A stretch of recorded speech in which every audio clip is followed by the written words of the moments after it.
Everyone speaks Spanish? Yeah, no. Hamish, português. Podemos presentar em português. Uh, I will ask you to be patient while they solve the technical problem, so we can maybe have a... It's okay? Connor, Ria? Yes, we can hear and see you now. Perfect, excellent. So let's continue with the session. As I was, thank you, Raquel. And it is very important because I just wanted to highlight that the contribution that the region, the Caribbean, the Americas and the Caribbean have given to the world in terms of the conceptualization of what is disaster risk, what is the systemic nature of risk is really high. It's very valuable. And as I was saying at the beginning, disaster risk reduction solutions are designed by people to the benefit of people, and we need people to implement them.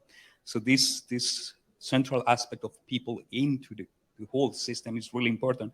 And now I wanted to invite Dr. Alan Labelle to take us a little bit in this world on how the human aspect is included and how we'll link disaster risk reduction or effective disaster risk reduction into development.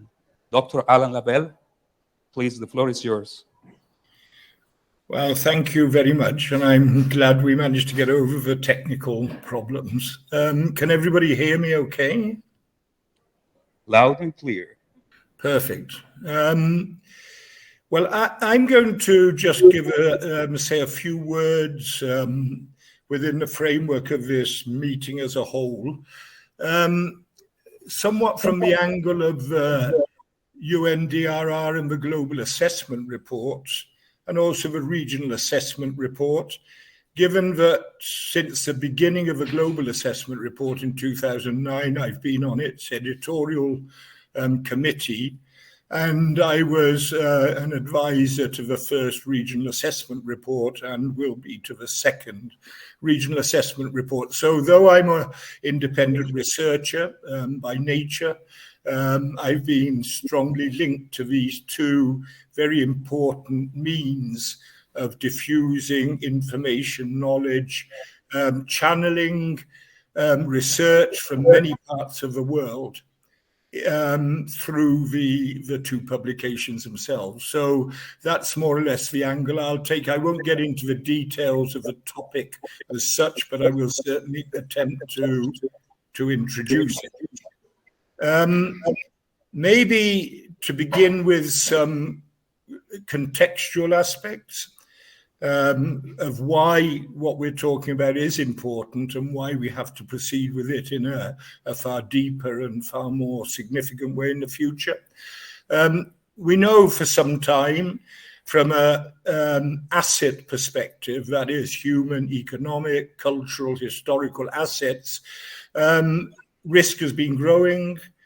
Losses and damage have been growing more than arithmetically. In fact, if you look at a lot of the databases over the last 40 years, and yet consequently the number of disasters, the extent of those disasters, the impact of those disasters in most variables has been increasing in terms of loss. Human loss has been going down with hydrometeorological, but in general, one can say that disaster risk and disaster losses are going up. And that's from an asset perspective, which has dominated our topic for some time.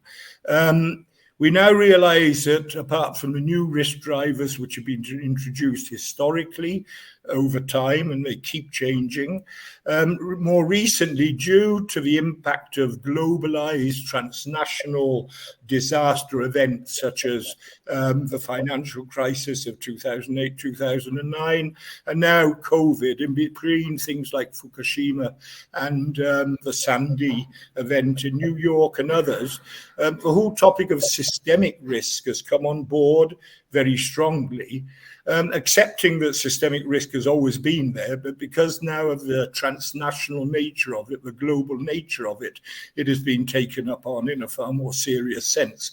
And so the whole idea of complex, concatenated risk, etc., is very prevalent. Looking at one or the other, asset-based historically, we have not been successful in reducing or avoiding risk. And now we're faced with systemic risk, more complex risk. The question is, how are we in fact going to get on top of that risk, either avoiding it in the first place or reducing it once it's on the ground? And the historical lessons are not that persuasive in terms of their ability to do that. And the databases with losses and the increasing losses shown is illustrative of this. Disaster risk management was, of course, in its disaster risk reduction phase or mode, set up precisely to get on top of disaster risk, either historically constructed risk or future risk, etc. And it hasn't managed to do that, despite the fact there are enormous advances in laws, normative behavior or normative statements, controls, and etc. And so the question comes, and I think that's the central issue here, is, are we understanding risk correctly? Are we in fact understanding risk, or are we just playing around at the edges of it in terms of understanding how it is constructed, hazard, vulnerability, exposure, etc. But we're not getting down into the deeper underlying factors which come into play. And that's a little bit where this whole thing of behavioral science comes into play. The global assessment report and the regional assessment report, the global assessment report, since they started, have taken up very much and developed over time and increased its saliency and widened its perspective on what has been known as a social construction view of risk. That is putting human beings in the center of the way risk is in fact constructed, looking at policy, practice, collective, individual, private, public, and seeing how this in fact contributes to the existence as opposed to the non-existence of risk. And this is a framework which was developed based on vulnerability analysis first, and is now the dominant approach to looking at things. And it opens up the whole idea of corrective, prospective disaster risk reduction as an option. And I counterpose this to what historically was seen, and I refer most people always to the classic study by Ken Hewitt in 1983 in Interpretations of Calamity in a Technological Age. The whole idea that we've now moved on from what was a physicalist interpretation of disaster, that is based on natural hazards and the fact that they cause disasters, and which is captured in the term natural disaster, and the technocratic approach to dealing with disaster, which that signified, measuring, monitoring, trying to understand natural patterns and therefore control them through early warning or through technological engineering techniques. We've moved on to this more deep underlying human interpretations of things captured in the notion of behavioral science. And this is something that isn't new, but is certainly now growing again in consciousness. We can look in terms of the work of people like Harlan Barrows at Chicago in the early 20th century with the human ecology school of thought, environmental ecology, which Gilbert White and his group in the United States followed on perception studies, etc. But now we're in a new epoch of asking new questions because we simply are not getting on top of disaster risk. Consequently, it means we're not understanding, we're not getting into the mindsets of the people that are taking actions, which in fact lead to disaster risk. So from this perspective, and I think the people that follow me will delve deeper into it, the last global assessment report concentrated particularly in one chapter on this behavioral approach and everything that it signifies. And a good part of that is associated with what could be called perception studies, the way risk is built up in the minds of people, the way it's constructed in their minds, and consequently the ways they operate. But if we go to the phrase which is in the concept paper for this, and I'll just read it. To consider the social motives, biases, and perceptions of reality which influence in terms of decisions about risk. The first one in particular, on social motives, then brings us right back to the social construction model. It brings us back to the notion of drivers of risk and underlying risk causes. And it brings us to the question, as well as which is fundamental in many ways, to what are the structural limitations from the development models which exist, which in fact demand that people live in conditions of risk or decide to live in conditions of risk. And I think this is fundamental for the countries I've been working in the South. And it is reflected in just two short examples, and with this I'll start to cut out on my intervention. For instance, when you invite, in commas, poor populations living in highly hazard-prone areas next to rivers, under landslides, etc., to relocate and offer them the opportunity, they deny that opportunity. That, from a technocratic perspective, would be stupid. From a real social perspective, is real, and in fact reflects the ways they trade off everyday risk against disaster risk and decide they simply want to stay where they are. And so that is a contradiction of development. It is enhanced in poverty, exclusion, etc., as a phenomenon. But on the other hand, it's not just poor groups. If you look at Toyota and Hyundai and Honda, who lost $1.7 billion of assets in the floods in Thailand in 2011, and then decided to stay in the flood-prone area, you have to look at other logics about what transnationalization means, what diversification in your outlets means, what does a single disaster in a single place mean when you're linked into a complex system that can protect you, and when moral hazard exists and the government will bail you out or insurance companies will bail you out. So consequently, I think, just to finish this up, there's perception, and there's a structural reality of our countries which almost demand people to live in conditions of risk because there is no alternative. And so the whole behavioral science thing comes into this, multidisciplinary, interdisciplinary, to help us to understand these things. And if we're not able to understand these things, the perception side of it and the structural conditioning side of it, plus other things that come along, we're not likely to get very far in avoiding risk in the future or reducing risk. And GAR and RAR and UNDRR are committed, obviously, to pushing forward these topics to the future and taking us to a much more sustainable existence, recognizing that disaster risk management is there precisely to guarantee sustainability in the future. So thank you very much. And I think I probably exceeded my time a little bit, but not too much. Thank you. Thank you, Dr. Lovell.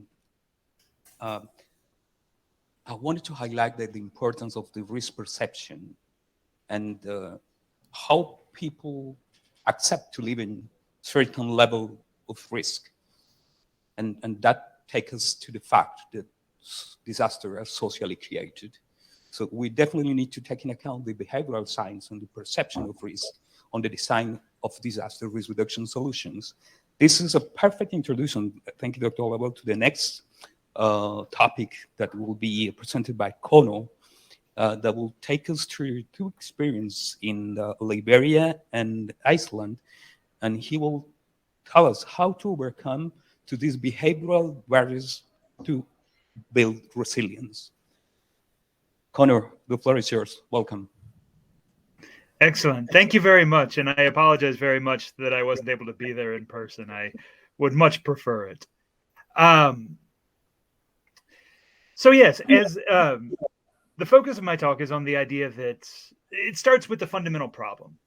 Many modern institutions are built on the assumption that people will act rationally to reduce risks and maximize their long-term health, wealth, and well-being.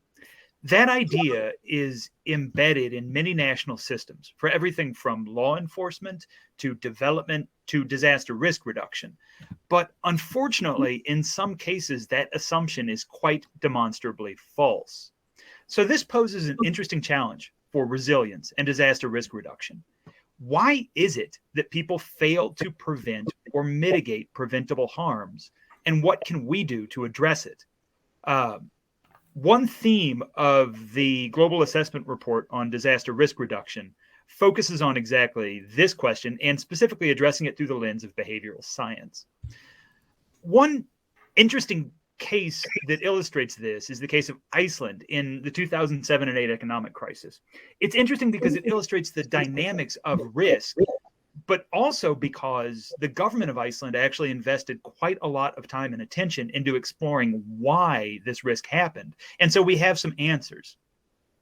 So briefly, to explore the case, by 2007, the economy of Iceland had become very heavily engaged with extremely risky financial instruments, to the point that when the economic collapse happened, the country of Iceland lost a greater percentage of its economy than any country has in the history of banking collapses back to the 17th century. So in retrospect, this collapse was highly likely, if not actually inevitable. The foundation of the investments were quite clearly unsound when they were inspected, and many people had been warning that a collapse was going to happen. So the government of Iceland formed a commission to explore why this was. How was it that such a predictable disaster had been allowed to develop, the systemic risk had been allowed to develop to the point where it became a quite serious threat?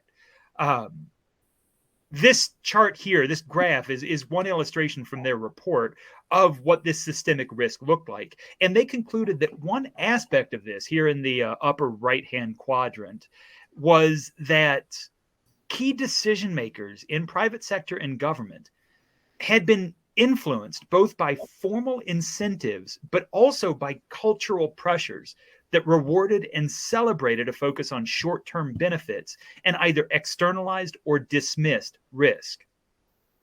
So this underscores one issue with the assumption that humans will consistently act to mitigate threats and reduce risks. Decision-making is a complex process, and it's influenced at multiple steps by psychological biases and pressures that can easily distort a focus on risk reduction and benefit maximization. Awareness of risk is not sufficient to drive behavior that reduces risk. This means that institutions and individuals interested in disaster risk reduction must confront the processes and biases by which humans make decisions, and where possible, design systems that work with and not against what we know about what we as humans prioritize and incorporate into decision making.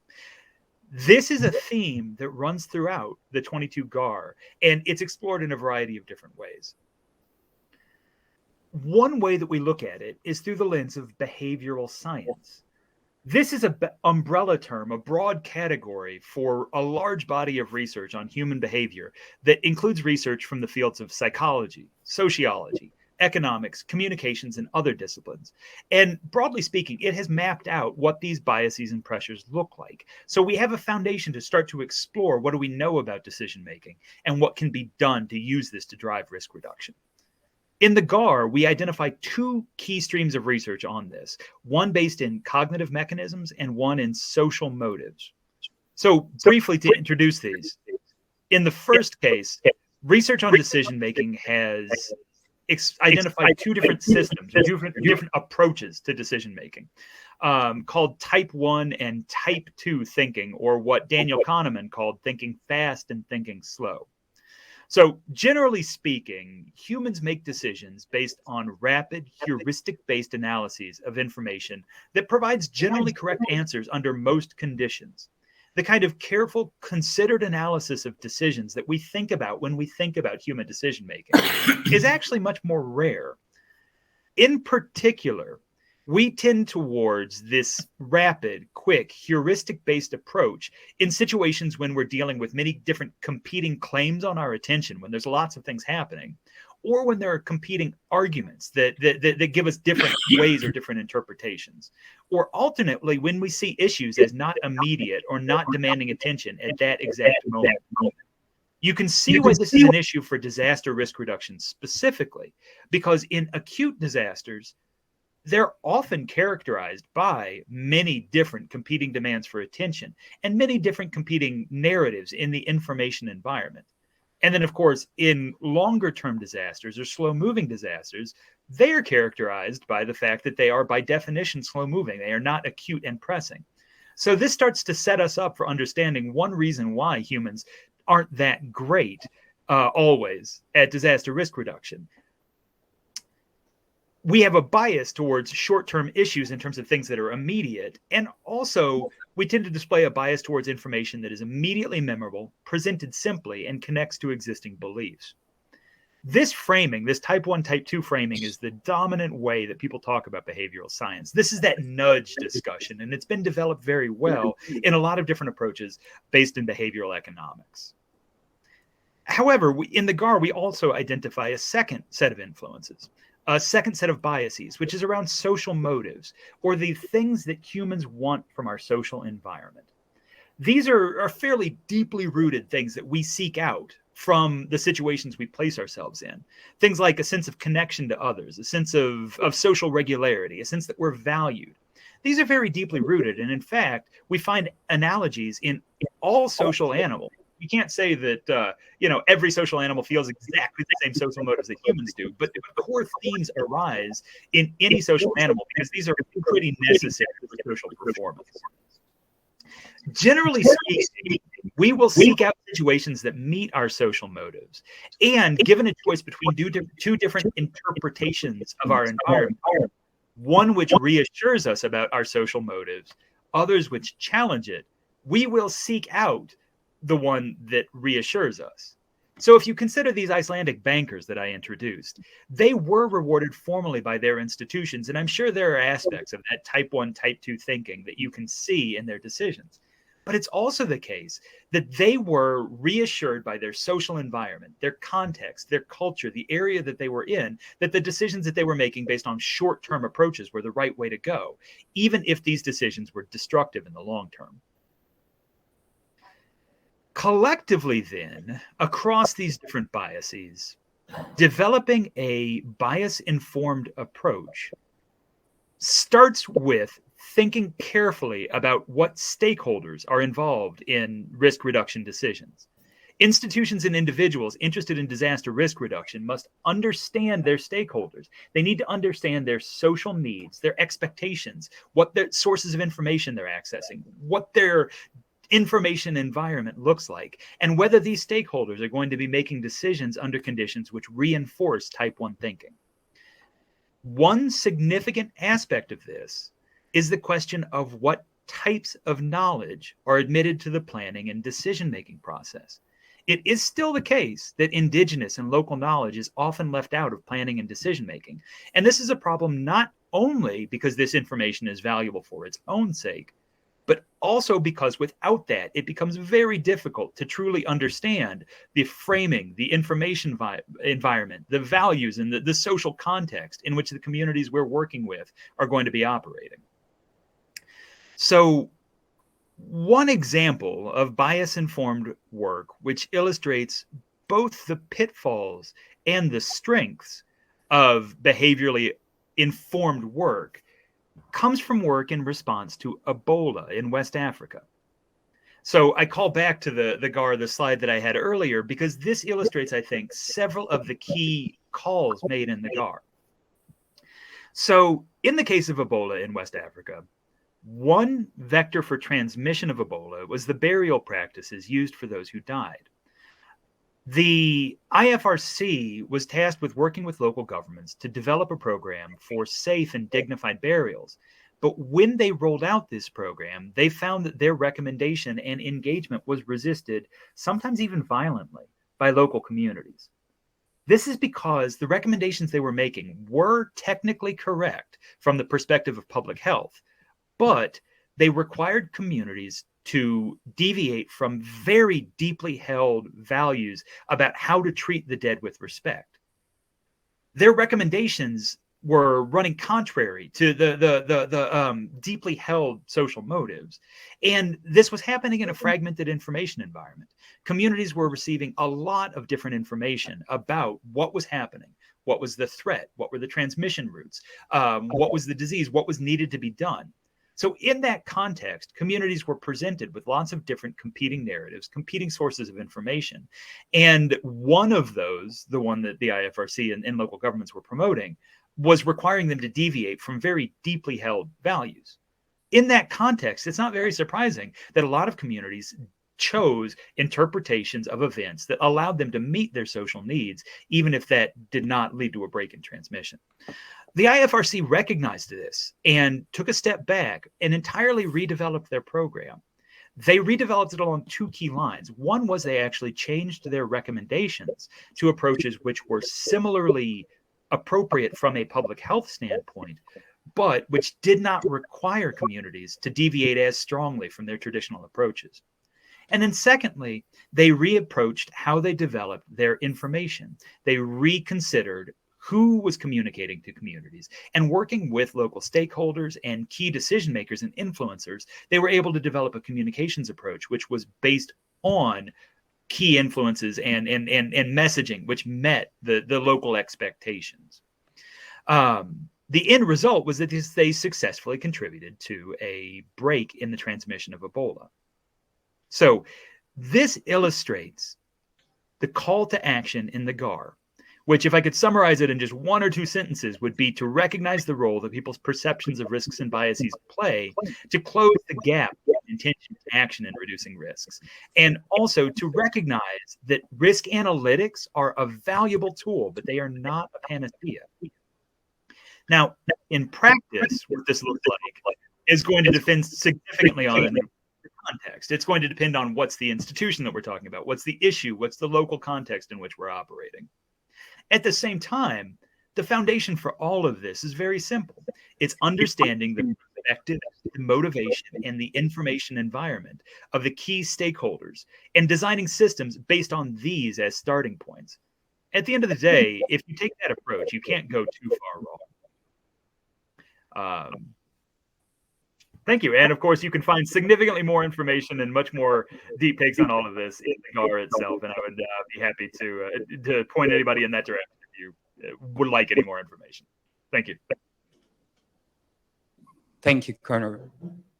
The standard framework for disaster risk reduction seeks and push and stress the need of the integration of non-traditional stakeholders, particularly at the community level, and especially with the idea to integrate this indigenous knowledge that is really important to really integrate the perception and to put the human in the center of the decision-making decisions we are trying to put in place.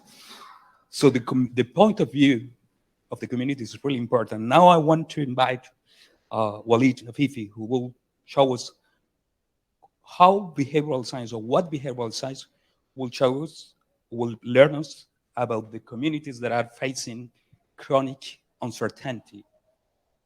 Please, Walid, the floor is yours. Welcome. Thank you so much. Let's see. Can you see the PowerPoints and hear me? Yeah, it's perfect. Okay, perfect. And could you give me a sense of doing a time check, given how much time is left and leaving time for Q&A? You can use 10 minutes, Walid, if you want. Okay. All right. Thank you. Thanks so much for letting me into this space to talk a little bit about this. I wanted to also really thank the organizers of the conference for even trying virtual access to these things. I know there's challenges still, and I really appreciate the AV tech staff that work really hard to try to get this to work despite challenges. So thanks to everyone who's making this possible. I'm just going to talk informally about some work that my team and I have been doing, and also appreciate the work that Connor and everyone that and Rhea and everyone that put time into GAR. I had the good fortune of working on that team on the GAR, and appreciate all their labor on it. So let's see if I can move this in the way that I think I can move it. Okay. Is that right? Yes. Okay, perfect. So what do we mean by chronic uncertainty? My research program has been on uncertainty and increasingly on chronic uncertainty. And I don't know the background of everyone there, but when I talk about uncertainty, I really talk about the inability to predict. It's a paradigm that's a little different than a lot of the decision-making risk under uncertainty kind of model, partly because it's much more focused on general perception as opposed to concrete sort of risk ratios. Chronic is that it's typically ongoing for years. And one of the ways in which it's different from other paradigms is that we need to separate knowable from unknowable uncertainty. A lot of communities experience and individuals experience uncertainty for which there's really no known ratio or probability or outcome. And so that's the realm in which mostly I'm operating. And disasters are typically thought of as uncertainty events. And so we think of the role of uncertainty in these contexts is especially important. Just really briefly, some types of chronic uncertainty. A general review of the literature suggests that they can be varied in these ways. So there's uncertainty about health, uncertainty about safety and security, uncertainty about finances, and uncertainty about the relationships that we have in our lives, the quality of the relationships, the strength of the relationships, the longevity of the relationships, etc. And we have uncertainty about ourselves, we have uncertainty about really close others, and we have uncertainty about our country. What's the health of the country? What's the safety of the country? Finances, etc. And so there's certainly other more specific uncertainties, but these seem to be the general types of uncertainty that we're dealing with when it's chronic. So when you think about how it affects people, there's lots of negative impacts of experiencing uncertainty for years, months, etc. Studies have shown chronic anxiety, allostatic load, threats to the immune system, impacts on decision-making, and neurological change. So there's a quote that Peters et al. Made that summarizes a lot of this really well. And this was really some of the early work on chronic uncertainty. I think I'll just read it because I think it speaks very specifically to some issues. Because of continued uncertainty, the brain is constantly demanding for extra energy. Such an energy crisis with lack of habituation leads to allostatic load contributing to systemic and brain pathology. This energy crisis has consequences, including stress-related health, damaging behavior, so tobacco smoking, drinking alcohol, sleep deprivation, as well as memory impairment, depression, stroke, type 2 diabetes, and disturbed growth and reproduction. Other impacts have been studied, but this gives you a sense of the very real and serious impacts of communities experiencing chronic uncertainty. And again, what do we mean? People who really don't know, can't predict the future of their health, their finances, their well-being, the next day, what's going to happen for months and years at a time. Excuse me. So who's especially vulnerable for these things? Again, the work on chronic uncertainty is actually relatively early stages. But what we've seen so far are vulnerable communities, including low-income communities, communities of color, communities on the margin, displaced peoples, people who are in violent contexts, and the elderly, among some of those communities that are especially vulnerable to chronic uncertainty. One of the things that I really want to sort of emphasize in the remaining 5 minutes is that we overestimate individual responsibility in these contexts. The research that I really sort of early on was familiar with, built my career on, et cetera, and the work of a lot of psychologists and other folks is this focus on risk decision-making, but we put it on individuals. And I think while we make decisions as individuals, we need to pay more attention to the ways in which our decisions are framed and shaped by structures. We could go example after example after example about the way that structures are built in ways that don't make it possible for people to make, quote, rational or, quote, decisions. In fact, the structures are built in ways that target certain communities and make it impossible for certain communities to make such decisions. So the system in that sense is really not broken. It's built in ways to disadvantage certain communities, to marginalize certain communities, and to make, quote unquote, rational decisions in cases of disaster and otherwise impossible. We set them in situations where they're experiencing chronic uncertainty, and we just described some of the impacts of those uncertainties. And then we ask them to behave in ways that as if that's not actually their life. Then we're asking the impossible people, and in fact, we're contributing to their harm. So what can we done about it? This is in a really brief sort of sense, just kind of throwing out. We've been working on a model of what can we do to create conditions that allow thriving under uncertainty, and we've labeled it really sort of just generally care. And it's focused on agency ultimately, but it's sort of broken into two kind of categories. It's on the C and the R. It's individual sort of behavior. So working on programs where people can understand and work on controlling what they actually can control and recognizing what they can't. And a lot of work, especially in COVID and other things, talked about that exact thing, that there's certain things that we can control, there's a lot of things that we can't, and the sooner that we can sort of separate those two, the better we might be able to be in terms of mental health and in terms of decision making.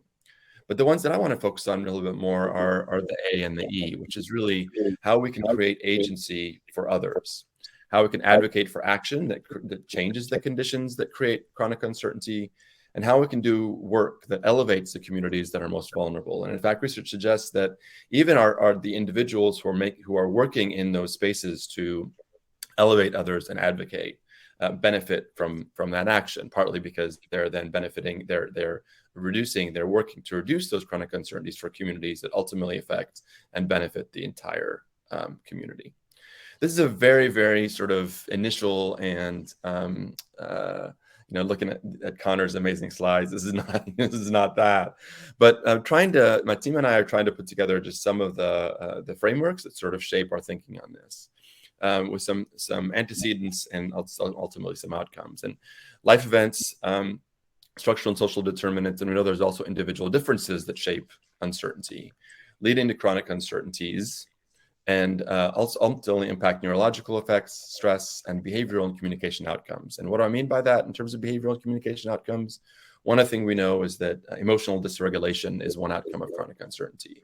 We get angry more quickly, for example. We express anger in different ways, et cetera. So the communication behaviors are different. The decisions that we make when we're not even sure we're going to be alive in a month are going to be likely quite different than the decisions we make if we have more certainty on that front. But also, and I want to sort of not minimize this, communities experiencing chronic uncertainty are typically seen, and I've sort of laid out a pretty negative scenario, but they also have some strengths that communities that don't have to manage these on a regular basis have. And I want to make sure not to sort of minimize that or just completely oversee that. But this model tries to understand the impacts and puts agency as a critical moderator of the impacts of chronic uncertainty, the negative impacts of chronic uncertainty. And so our role then becomes, how do we create conditions? How do we create structures? How do we work with policymakers to do this, that then create and allow for communities to feel agency and to have agency in not only stopping the types of conditions that create chronic uncertainty, but then responding to them appropriately. So thank you.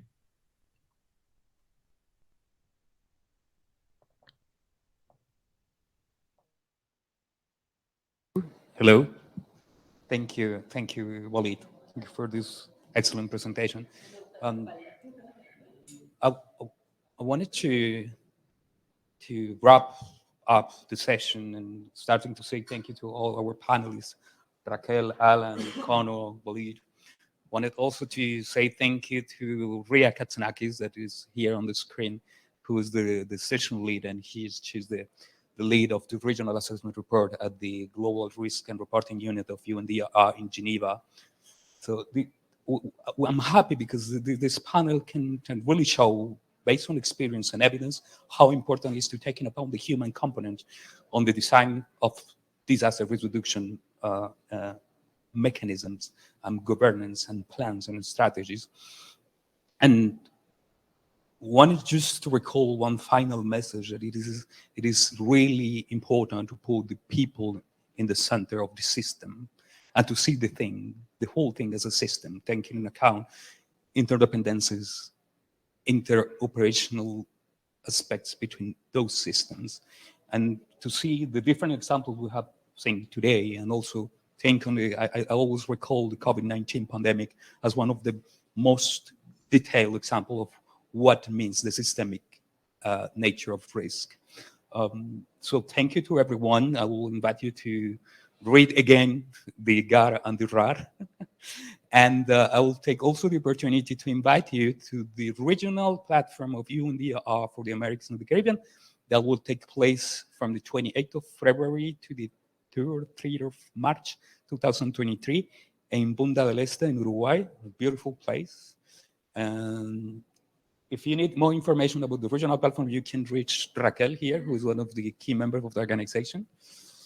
And thank you to everyone. Thank you to the people that are connected online, and thank you to the World Bank to facilitate this space in the framework of the UR Global Conference. Thanks a lot, and see you next time, guys.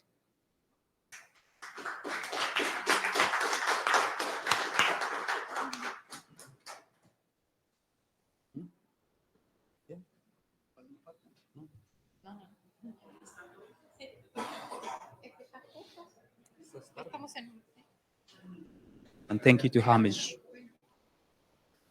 And thank you.